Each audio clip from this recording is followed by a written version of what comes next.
Welcome to Priya vlogs. ఎలా ఉన్నారు అందరూ? నేనైతే చాలా బాగున్నాను. ప్రస్తుతం బిజీగా వంట చేస్తున్నాను. ఏంటి ఇంత పెద్ద గిన్నె పెట్టి ఏం చేస్తున్నాను అనుకుంటున్నారా? ఇంకేం చేస్తాను, కోతికి కొబ్బరి చిప్ప దొరికినట్టు చాలా రోజుల తర్వాత మాకు నాన్ వెజ్ దొరికిందంటే ఎవరు పారేసుకున్నారని అడుగుతారేమో. ఎవరు పారేసుకోలేదండోయ్, మేమే కొనుక్కున్నాం. అసలే కేజీ 800 ఎవరు పారేసుకుంటారు? చేసే వంటకి చెప్పేదానికి సంబంధమే లేదని చూస్తున్నారా? వస్తున్నా అక్కడికే వస్తున్నా.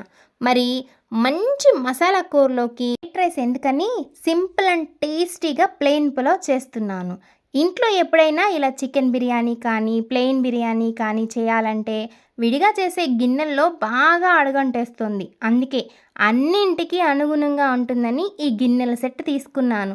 ఎలా ఉంది కామెంట్ చేయండి. ఇక ఈ ప్లెయిన్ పులావ్ సంగతికి వస్తే గ్లాస్ బియ్యానికి గ్లాసున్నర వాటర్ చొప్పున తీసుకోండి. ఇదే వాటర్లో రుచికి సరిపడినంత ఉప్పుని యాడ్ చేసుకోండి.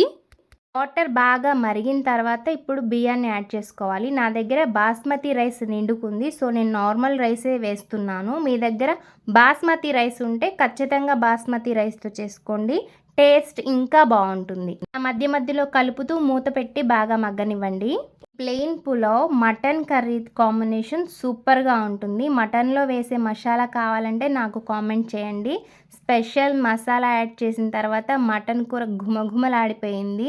యమ్మీగా లాగించేశారు మా వాళ్ళందరూ వేడివేడిగా.